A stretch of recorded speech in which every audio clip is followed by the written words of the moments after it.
ขอเชิญร่วมทำบุญทอดพระป่าสามัคคีสมทบพัฒนาสร้างพุทธมณฑลจังหวัดเชียงใหม่พื้นที่190ไร่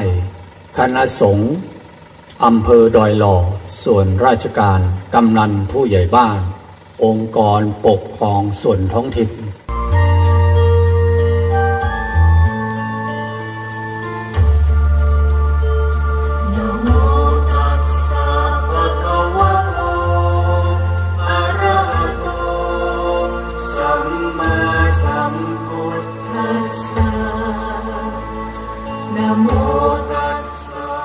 ขอเชิญร่วมทำบุญทอดพระป่าสามัคคี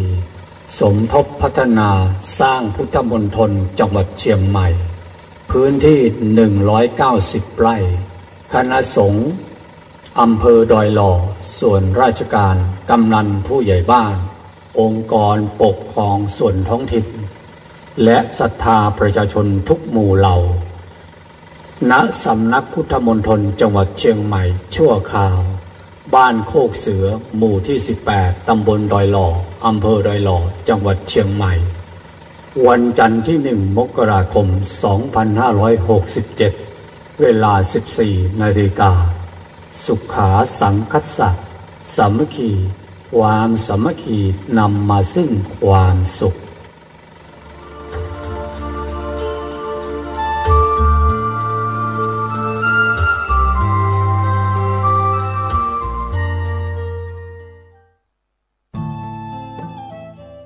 ท่านกำลังติดตามรับฟังสถานีวิทยุกระจายเสียงพระพุทธศาสนาแห่งชาติและสังคมคลื่นเพื่อการศึกษาพระพุทธศาสนาและวัฒนธรรมระบบ FM 104.5 เมกะเฮิรตซ์รายการต่อไปเป็นรายการคดีโลกคดีธรรมเป็นศาสนาสำหรับชาติเราศาสนาในสมัยนี้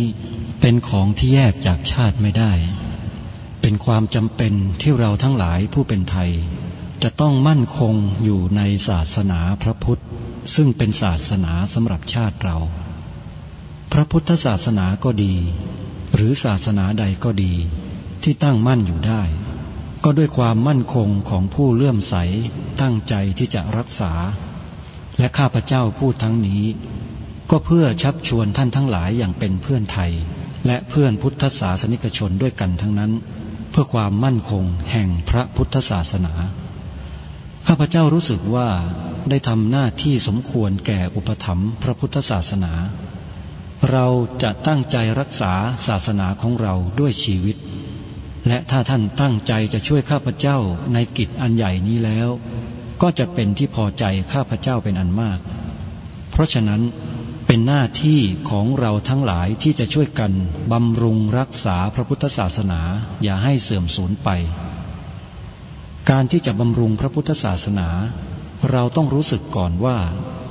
หลักของพระพุทธศาสนาคืออะไรเราจะถือว่าเราเป็นไทยด้วยกันหมดเราจะต้องรักษาความเป็นไทยของเราให้ยั่งยืนเราจะต้องรักษาพระพุทธศาสนาให้ถาวรวัฒนาการอย่างที่เป็นมาแล้วหลายชั่วโคตรของเราทั้งหลายพระบรมราโชวาทของพระบาทสมเด็จพระมงกุฎเกล้าเจ้าอยู่หัวรัชกาลที่6พระบรมราโชวาทก็ดีพระราชนิพนธ์ก็ดีหรือพระบรมราชโองการของพระมหากษัตริย์ถือเป็นบทบัญญัติแห่งกฎหมายทั้งหมดทั้งสิ้นการบัญญัติให้พระพุทธศาสนาเป็นศาสนาประจำชาติไทยไว้ในรัฐธรรมนูญจึงเป็นสิ่งที่ถูกต้องทั้งกฎหมายและทางโบราณราชประเพณีการบัญญัติให้พระพุทธศาสนาเป็นศาสนาประจำชาติไทยไว้ในรัฐธรรมนูญ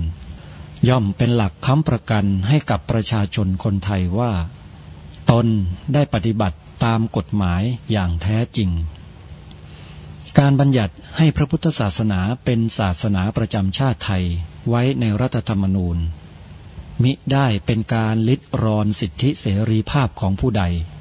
แต่เป็นการยืนยันความจริงตามกฎหมายและประวัติศาสตร์ชาติไทยการบัญญัติให้พระพุทธศาสนาเ เป็นศาสนาประจำชาติไทยไว้ในรัฐธรรมนูญจะทำให้พระพุทธศาสนาได้รับการอุปถัมภ์และคุ้มครองจากรัฐดุจเดียวกันกับที่องค์พระมหากษัตริย์ทรงกระทำมาการบัญญัติให้พระพุทธศาสนาเป็นศาสนาประจำชาติไทยไว้ในรัฐธรรมนูญจะป้องกันพระพุทธศาสนาไม่ให้ถูกลัทธินิกายนอกศาสนากระทำการใดๆได้ด้วยอุบายต่างๆนานาการบัญญัติให้พระพุทธศาสนาเป็นศาสนาประจำชาติไทยไว้ในรัฐธรรมนูญจะทำให้สังคมไทยมีแต่ความสุขร่มเย็นเป็นธรรม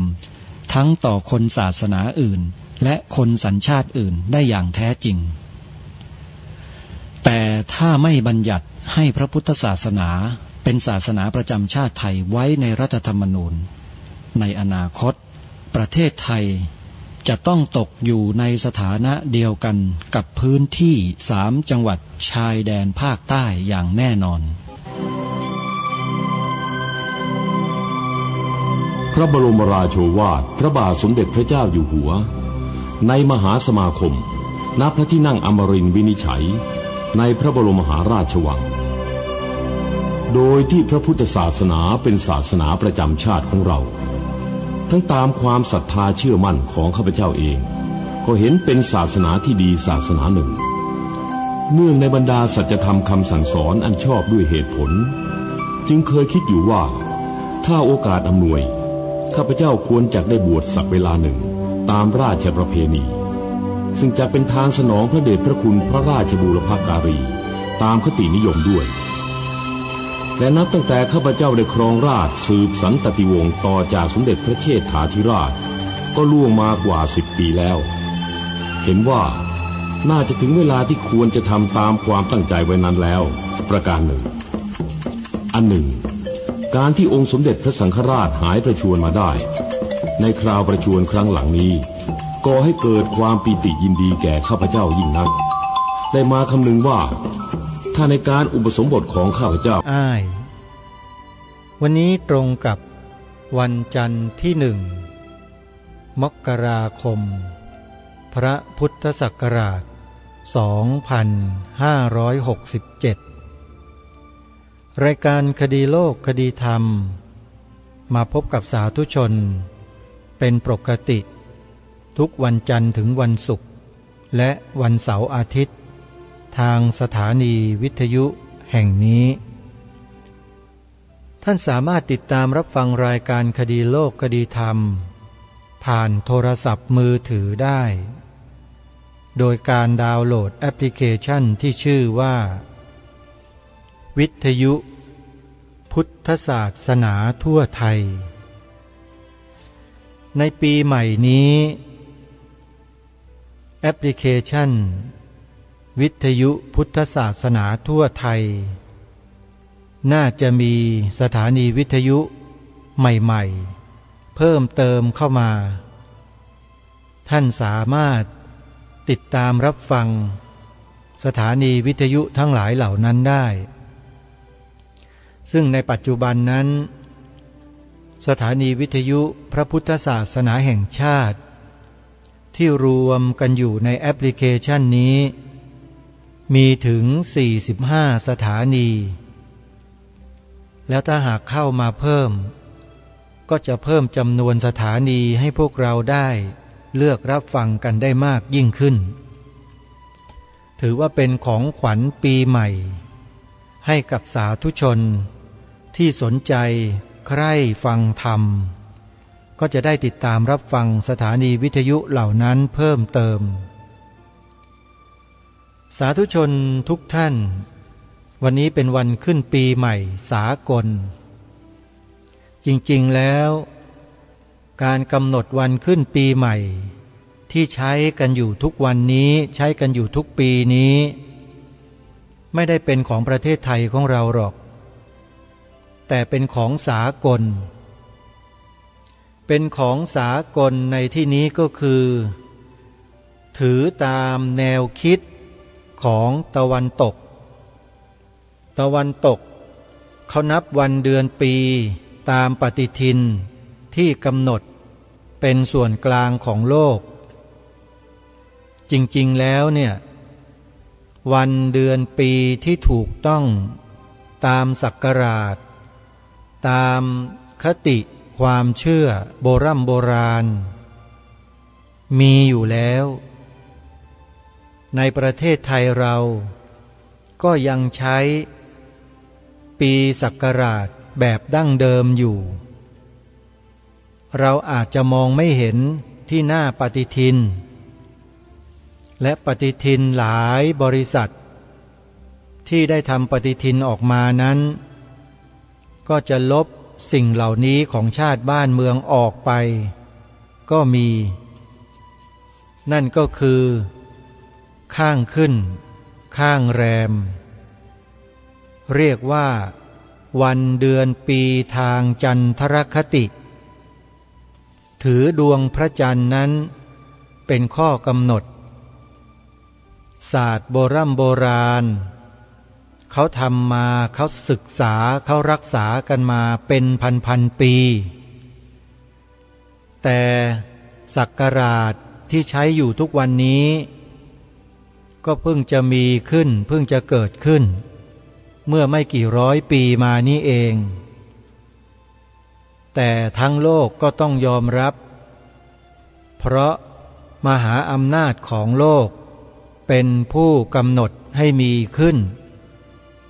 แต่ที่ถูกต้องจริงๆแล้วเนี่ยการกำหนดวันเดือนปีศักราชนั้นต้องกำหนดทางจันทรคติความเชื่อเดิมแบบโบราณเมื่อสมัย4-5,000 ปีที่ผ่านมาแล้วแม้แต่องค์สมเด็จพระสัมมาสัมพุทธเจ้าก็ทรงใช้การกำหนดข้างขึ้นข้างแรมตามแบบโบราณเช่นกันหรือแม้แต่ในปัจจุบันนี้การที่จะดูดวงชะตาของใครก็ตามดูดวงชะตาบ้านเมืองก็ตามเขาไม่ใช้แบบสากลกันเขาใช้แบบโบราณ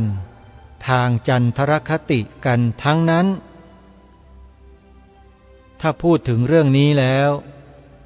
วันนี้ก็พูดได้ทั้งรายการแน่นอนเพราะเนื่องจากว่าสิ่งที่กล่าวมานั้นเนี่ยมันเป็นรากฐานทางวัฒนธรรมไทยของเราถ้าเราไม่ช่วยกันรักษาไม่ช่วยกันสืบสารไม่ช่วยกันต่อยอด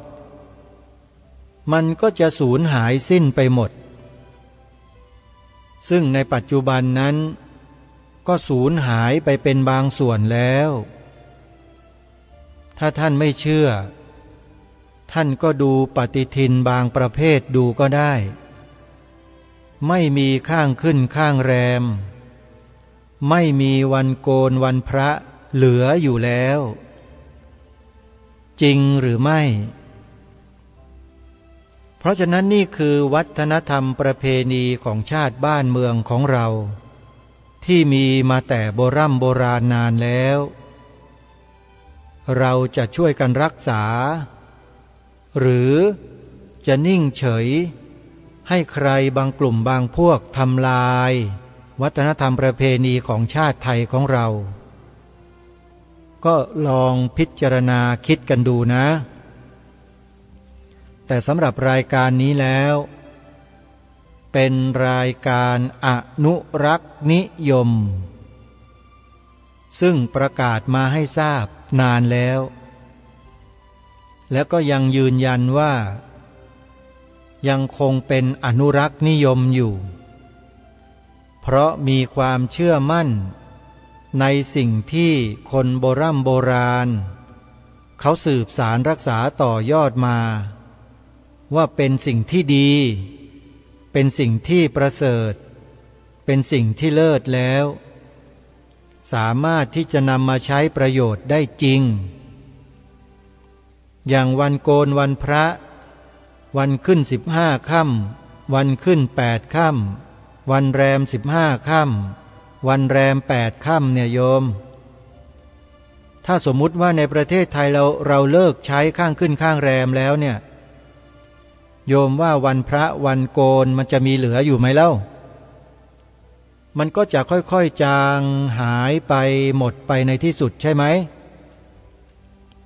นี่ไงการสูญสิ้นวัฒนธรรมประเพณีมันเกิดแบบนี้แหละมันเริ่มจากสัญลักษณ์มันหายไปก่อน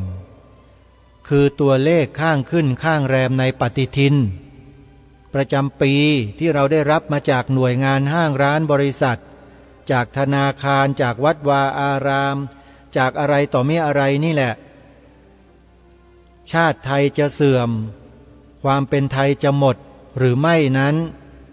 มันดูได้จากสิ่งเหล่านี้แหละหรือแม้แต่ป้ายสัญลักษณ์ที่บอกอยู่ตามซอยตามถนนก็เหมือนกันสัญลักษณ์ของธงประจำเมืองธงประจำชาติก็เหมือนกันตัวนี้สิ่งเหล่านี้เป็นเครื่องบ่งบอกถึงความมีอยู่และความสูญสิ้นสลายไปของสิ่งนั้นๆแต่คนทุกวันนี้ไม่คิดไม่สนใจกันทางรายการเคยพูดเคยย้ำถึงเรื่องนี้มาแล้วหลายต่อหลายครั้งแล้วก็พูดมานานมากไม่รู้ว่าพวกเราที่ติดตามรับฟังรายการมาโดยตลอดนี่ลืมกันไปหรือยัง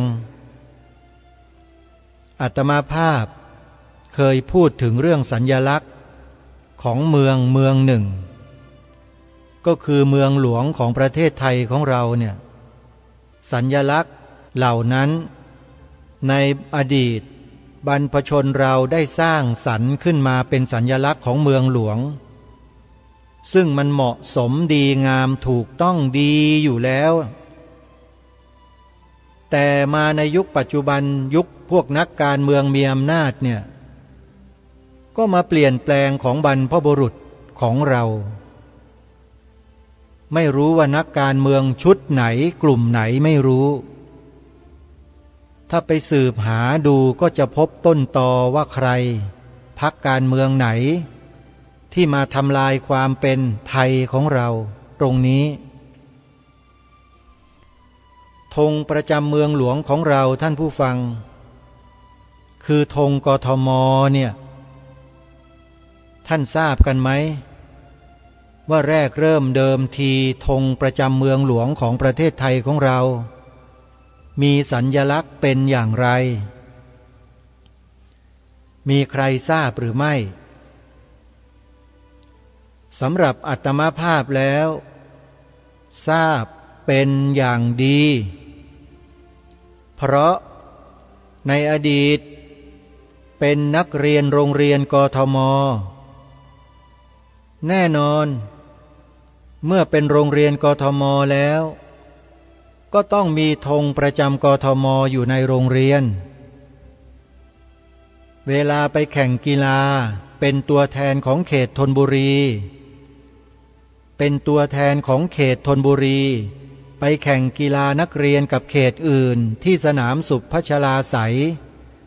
เมื่อประมาณปีพระพุทธศักราช 2524 อาตมาภาพเป็นคนหนึ่งที่ถือธงกทม.เข้าสนามกีฬาในวันเปิดการแข่งขันเพราะฉะนั้นจึงรู้ชัดเจนชัดแจ้งในเชิงประจักษ์ว่าธงกทม.มีลักษณะเป็นเช่นไรแต่ปัจจุบันนี้ถูกกระทำไม่ให้หลงเหลืออยู่แม้แต่ซากไม่มีเลยถูกเปลี่ยนแปลงไปเรียบร้อยแล้ว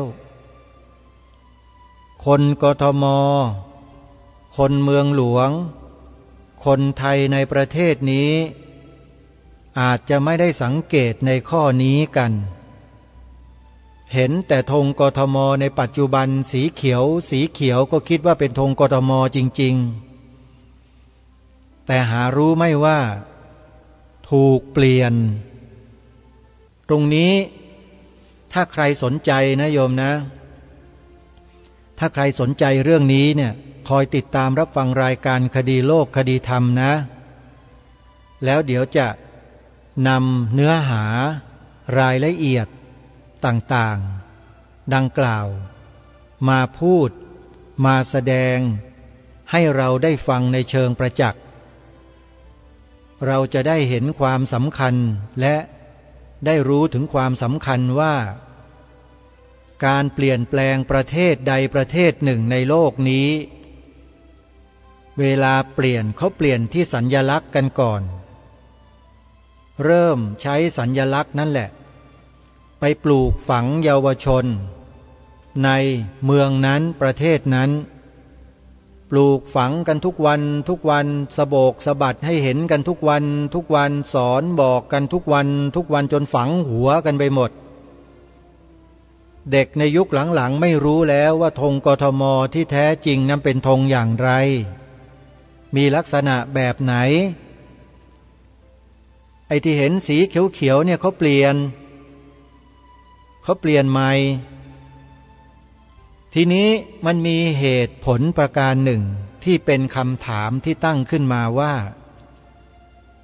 คุณเปลี่ยนไปทำไมคุณเปลี่ยนไปเพื่อเหตุผลอะไรนี่คือคำถามที่ไม่มีใครจะถามแล้วก็ไม่มีใครคิดจะตอบแล้วก็ไม่มีใครคิดอยากจะรู้ทั้งที่มันมีผลต่อการเปลี่ยนแปลงความเป็นไทยของเราชัดเจนเหมือนกับสีขาวของธงชาติไทยเราก็เหมือนกันอันนี้ก็เชิงประจักษ์เป็นคนเห็นคนรู้ด้วยตัวเองแล้วก็ได้รับเอกสารหลักฐานมาด้วยมือของตัวเองจากข้าราชการที่อยู่ในหน่วยงานเหล่านั้นแหละที่ไปบิดเบือนสีขาวธงชาติเรานี่แหละพอเขาเห็นแล้วเขารับไม่ได้เขาจึงหอบหลักฐานเหล่านั้นมาให้อาตมาด้วยมือเลยและอาตมาภาพก็เริ่มเผยแพร่เรื่องนี้ให้กับพี่น้องประชาชนมาโดยลำดับเพื่อให้ทุกท่านทุกคนได้รู้ว่าพฤติกรรมในลักษณะดังกล่าวที่ต้องการเปลี่ยนแปลงประเทศไทยของเรานั้นมันเริ่มดำเนินการมาในลักษณะเช่นนี้นะมันค่อยๆคืบคลานเข้ามาใช้วิธีโยนหินถามทางเข้ามาเรื่อยๆจนกระทั่งโยนมาถูกสังกะสีดังลั่นเลยก็เลยทำให้คนไทยเราตื่นรู้และว่าใครเป็นคนคิดจะเปลี่ยนแปลงประเทศไทยของเรามีชื่อเสียงเรียงนามมีนามสกุลชัดเจนอยู่ในเอกสารหลักฐานนั้นซึ่งเรื่องนี้ทางอปพส.ได้นำไปเผยแพร่แล้วข้อมูลก็ถูกส่งไปจากอาตมาภาพนี่แหละให้อปพส.ไปแล้วถ้าใครต้องการทราบข้อมูลดังกล่าวให้สอบถามไปที่อปพส.นะที่นั่นเขามีข้อมูลอยู่แล้วส่วนต้นฉบับต้นทางนั้นอยู่ที่อาตมาภาพเป็นคนเก็บหลักฐานไว้แล้วก็ได้เซิร์ชลงสู่ระบบอินเทอร์เน็ตเรียบร้อยทั้งหมด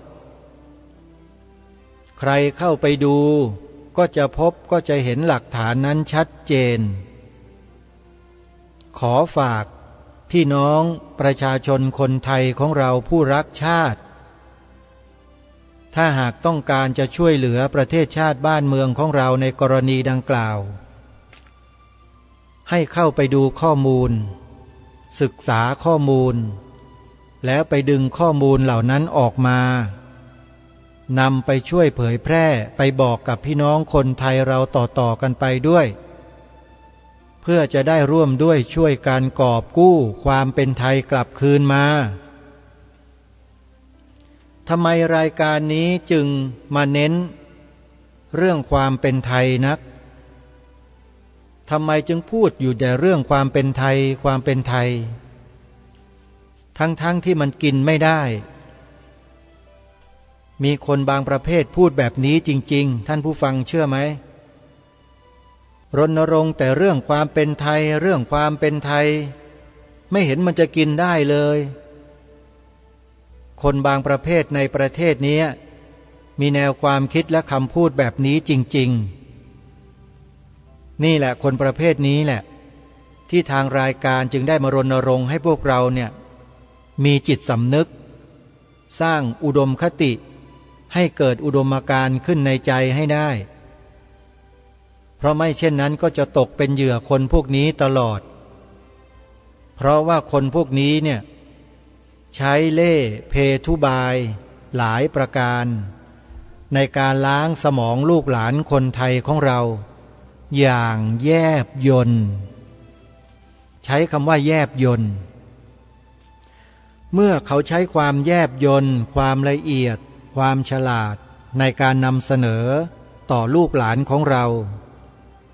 มีหรือที่ลูกหลานของเราจะไม่รับ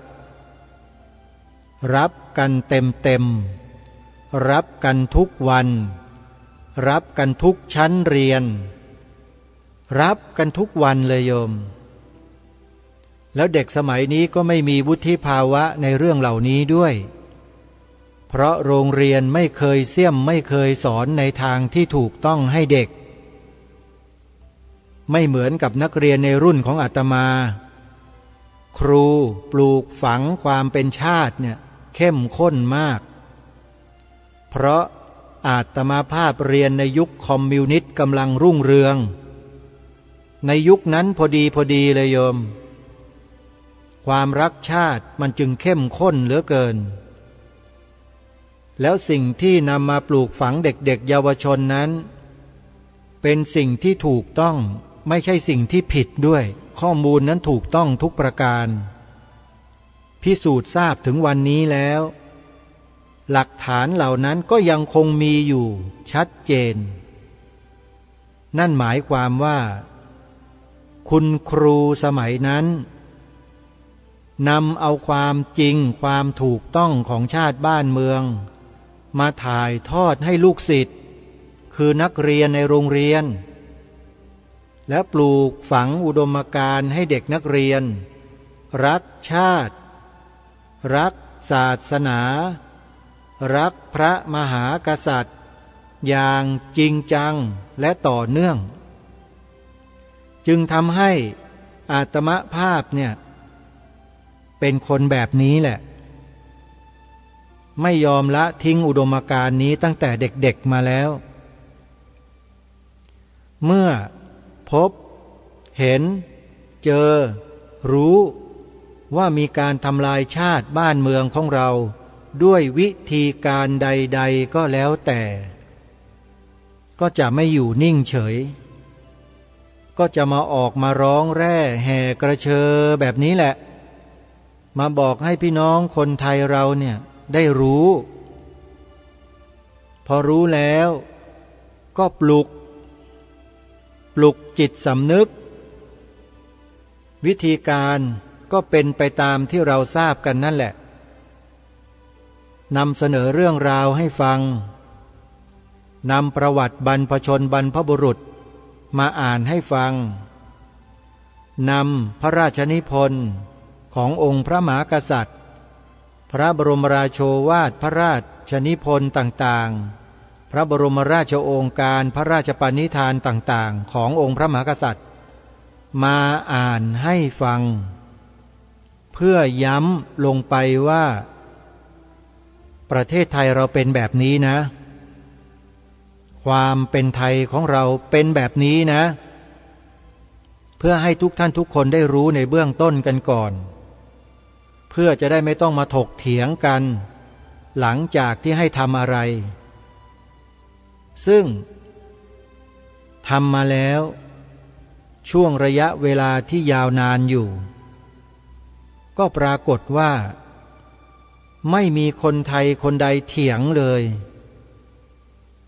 สงบยอมรับความจริงกันทั้งหมดว่าสีขาวในธงชาติไทยหมายถึง พระพุทธศาสนาเท่านั้นจนป่านนี้ยังไม่มีใครมากล้าเถียงเลยยังไม่มีใครมาโต้แย้งเลยยังไม่มีใครนำหลักฐานอื่นใดมาโต้แย้งได้เลยเพราะสิ่งที่กล่าวออกไปเมื่อสักครู่นี้เนี่ยเป็นความจริงและเป็นความถูกต้องโดยประการทั้งปวงแต่ถ้าใครไปบิดเบือนความจริงความถูกต้องนี้คนคนนั้นนั่นแหละจะกลายเป็นคนทำลายชาติของตัวเองทางรายการย้ำมาแบบนี้โดยตลอดเพราะว่าเรื่องนี้เป็นเรื่องใหญ่เป็นเรื่องที่สำคัญมากเป็นเรื่องที่คนไทยทุกคนจะต้องร่วมกันรับผิดชอบต้องร่วมกันรับผิดชอบนะ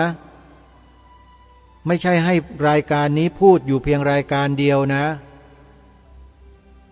รายการนี้มาทำหน้าที่นำสารของบรรพบุรุษมาบอกว่าท่านสืบสารรักษาต่อยอดมาแบบนี้แล้วมันมีคนที่ช่อฉนกลโกงที่มันคิดจ้องทำลายชาติบ้านเมืองมาบิดเบือนของท่านก็มาบอกกันให้ทราบอย่างนี้ทีนี้เมื่อเราคนไทยฟังแล้วเนี่ยจะมีความรู้สึกอย่างไรมีสำนึกหรือไม่ก็ขึ้นอยู่กับท่านผู้ฟังนั่นแหละตัวท่านเองทุกคนทุกท่านนั่นแหละจะมีไหมล่ะท่านก็ต้องถามตัวท่านเองแล้วล่ะว่ามีหรือเปล่า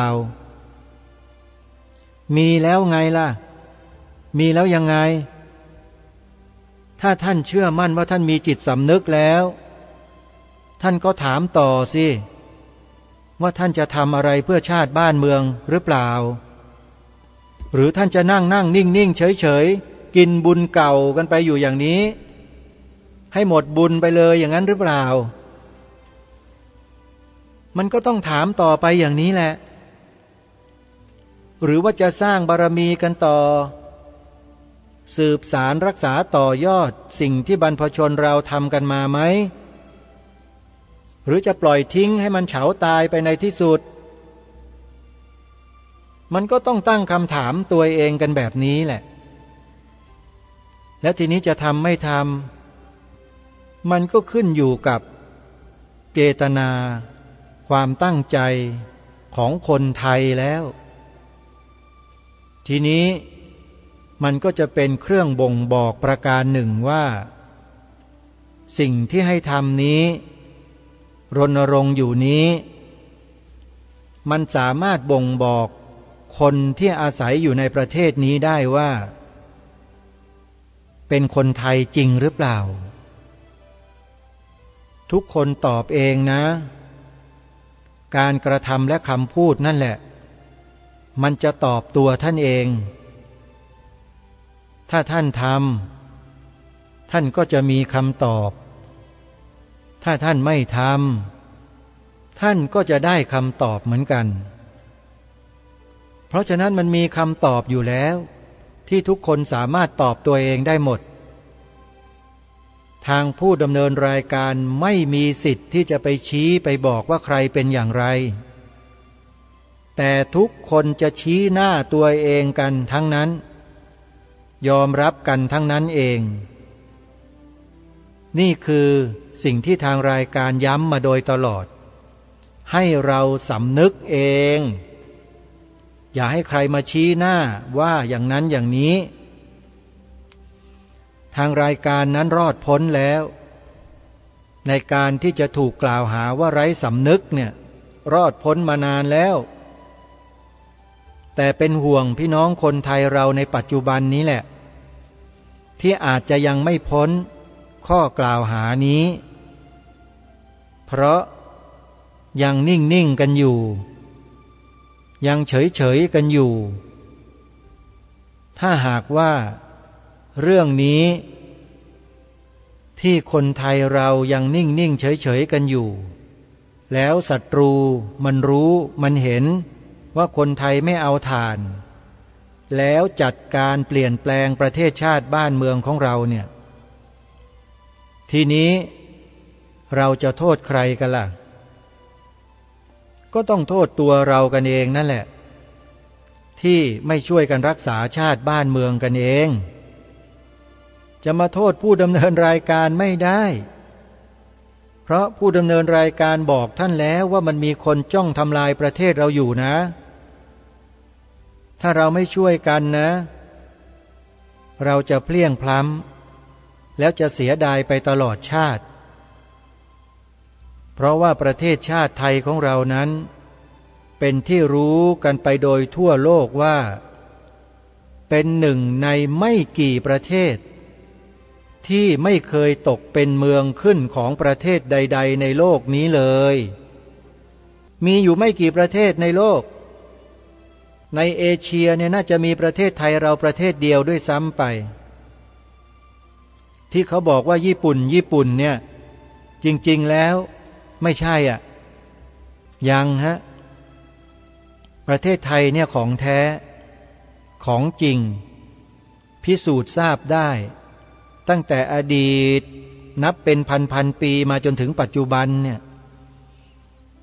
ประเทศไทยเรายังเป็นไทยมาโดยตลอดไม่เคยตกอยู่ในอำนาจใดๆของใครทั้งสิ้นดูประเทศเพื่อนบ้านเราสิข้างๆเราเนี่ยเป็นไงกันล่ะที่ผ่านมาเป็นยังไงบ้างหมดไม่มีเหลือมีสถาบันพระมหากษัตริย์เหลือกันอยู่บ้างไหมโยมแล้วถ้ามีอยู่สถาบันกษัตริย์นั้นเป็นเหมือนอย่างสถาบันพระมหากษัตริย์ของไทยเราไหมล่ะแตกต่างกันลิบลิ่วเลยใช่ไหมนี่คือสิ่งที่พวกเราคนไทยจะต้องร่วมกันภาคภูมิใจในความเป็นไทยของเรารายการนี้จึงมารณรงค์ให้พวกเราสืบสารรักษาต่อยอดความเป็นไทยความเป็นไทยนี้แหละที่จะทำให้ทุกสิ่งทุกอย่างกลับคืนมาในทางที่ดีที่งามเป็นประโยชน์และมีความเจริญรุ่งเรืองยิ่งขึ้นใครที่บอกว่าคนไทยเราเป็นอย่างนั้นเป็นอย่างนี้ประเทศชาติจึงไม่เจริญสักทีเราอย่าไปหูเบาอย่าไปเชื่อคนพวกนั้นนะโยมคนพวกนั้นมันหลอกเราเก่งมากคนพวกเนี้ยหลอกให้เราสยบยอมตามให้ยอมสิโรราบให้ยอมรับนับถือพอเรายอมรับนับถือเข้าไปเท่านั้นแหละก็จะเป็นเหมือนอย่างต่างประเทศที่รบกันไม่หยุดไม่หย่อนเห็นไหมเล่าเพราะมันไม่ได้มีความสงบจริงสงบกันไม่จริงแต่ของเรานี่สงบจริงท่านผู้ฟังสงบกันอยู่ข้างในเลยสงบจิตสงบใจทำสิ่งใดก็ตามมีสติสัมปชัญญะทำด้วยสมาธิปัญญาเราไม่จำเป็นที่จะต้องไปแข่งขันกับใครในโลกเพราะถึงอย่างไรก็ตามคนในโลกทุกคนนี้จะปฏิเสธการกินการนอนการกลัวการเสพกามไม่ได้เพราะมันเป็นสัญชาตญาณของมนุษย์แต่มีมนุษย์ประเภทหนึ่งอย่างพวกเราเป็นต้นที่นับถือพระพุทธศาสนาแล้วมีปฏิปทาปฏิบัติจนกระทั่งบรรลุอรหัตตมรรคอรหัตตผลเนี่ยอยู่เหนือสิ่งเหล่านี้หมดเลยรองลงมาก็คือพระอนาคามีพระสกทาคามีพระโสดาบันจนกระทั่งถึงกัลยาณปุตุชน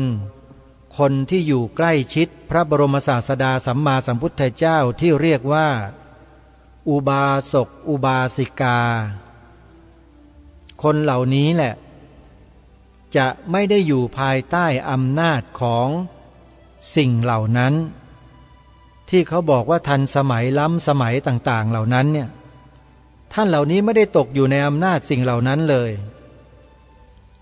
แต่ตกอยู่ภายใต้พระธรรมคำสอนของพระสัมมาสัมพุทธเจ้า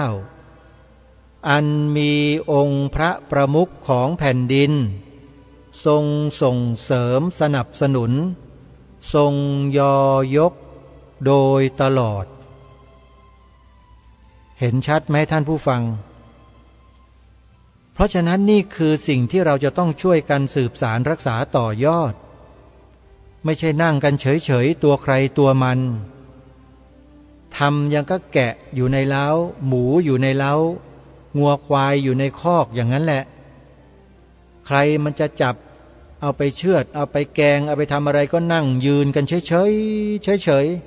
ๆใครจะมาทำลายคอกจะมาทำลายอะไรก็เฉยๆเฉยๆกันไปหมดเฉยแบบงัวแบบควายเนี่ยตายเรียบพระพุทธเจ้าไม่ได้สอนให้เฉยแบบนั้นนะ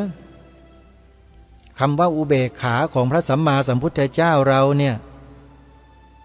มีตัวปัญญาสหรคตอยู่ตลอดนะจะบอกให้นะเรียกว่า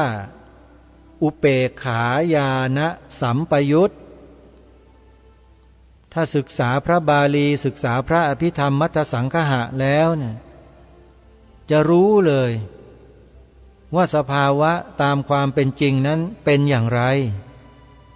สภาวะตามความจอมปลอมนั้นเป็นอย่างไรจะแยกแยะออกชัดเจนไม่มีข้อสงสัยใดๆเลย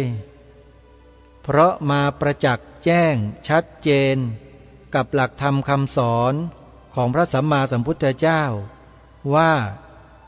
ทุกสิ่งทุกอย่างนั้นล้วนตกอยู่ในอำนาจของไตรลักษณ์วิธีการที่จะไม่ต้องทุรนทุรายไปกับสิ่งที่มันเปลี่ยนแปลงอยู่ตลอดเนี่ยก็ทำจิตเราให้นิ่งมีสติสัมปชัญญะหล่อเลี้ยงจิตใจของเราอยู่ตลอดมีศีลสมาธิปัญญาคอยอบรมกายวาจาใจของเราให้อยู่ในร่องในรอยตลอดเราก็รอดพ้นจากอันตรายทั้งปวงได้นี่คือสิ่งที่ทางรายการย้ำให้ท่านผู้ฟังทุกท่านทุกคนนั้นเอาใจใส่ให้ความสนใจแล้วก็ช่วยกันร่วมด้วยช่วยกันสืบสารรักษาต่อยอดสิ่งที่บรรพชนเราบรรพบุรุษของเราสืบสารรักษาต่อยอดมาให้แก่เรานั้นต่อไปอย่าละทิ้งหน้าที่ช่วยกันนะโยมนะทำอะไรไม่ได้เนี่ยก็ใช้วาจาเราให้เป็นประโยชน์กล่าวมันเยอะๆกล่าวบ่อยๆกล่าวให้ทุกวันมีโอกาสก็พูดก็กล่าวคำนี้พระพุทธศาสนาเป็นศาสนาประจำชาติไทยของเราพูดเถอะกล่าวเถอะเป็นสิริมงคลแก่ชีวิตของเราด้วยในวันที่อาตมาภาพไปบรรยายให้ความรู้เรื่องพระราชประวัติของสมเด็จพระเจ้าตากสินมหาราชเมื่อวันที่28ธันวาคมที่ผ่านมาเนี้ยอาตมาภาพก็พูดเรื่องนี้แหละเรื่องที่เกี่ยวกับจิตสำนึกอุดมการณ์เรื่องของบรรพบุรุษไทยของเราองค์บุรพมหากษัตริยาธิราชเจ้าของเราที่ทรงใช้พระสติพระปัญญาใช้ความสามารถในการต่อสู้กับอริราชศัตรูโดยความเฉลียวฉลาดสามารถนำกองทัพเพียงน้อยนิดออกไปต่อสู้กองทัพอันมหึมาใหญ่โต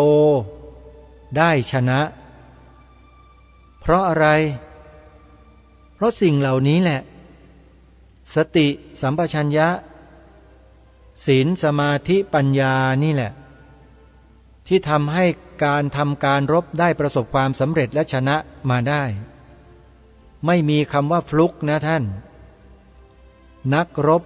ของไทยของเรานั้นจิตใจนั้น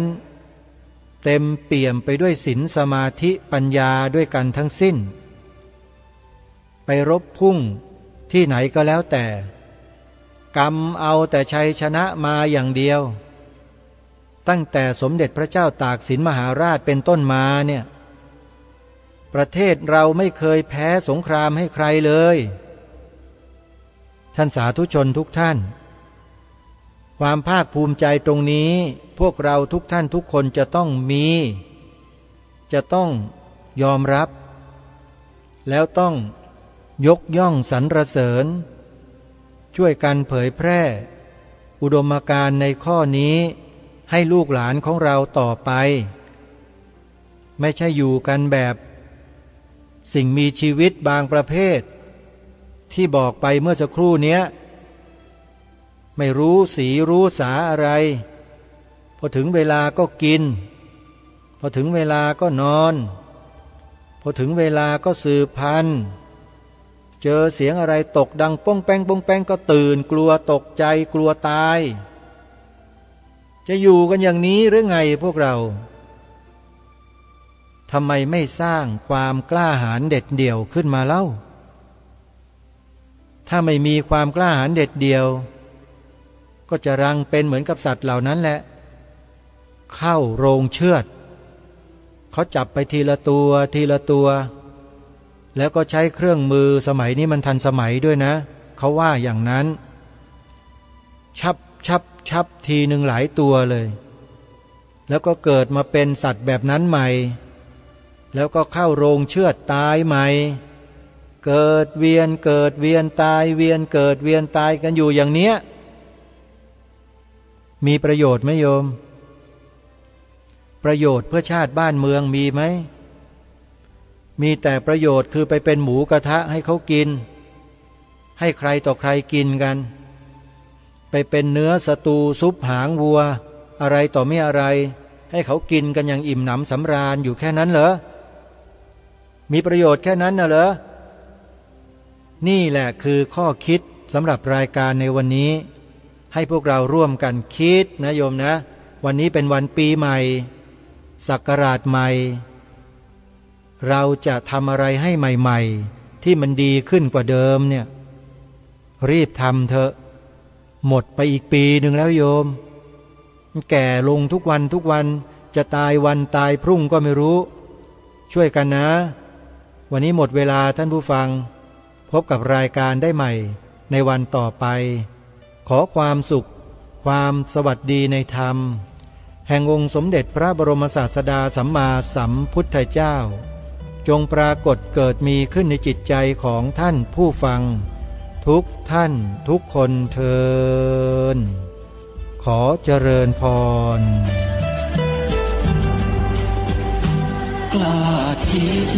ก็ต้องกล้าท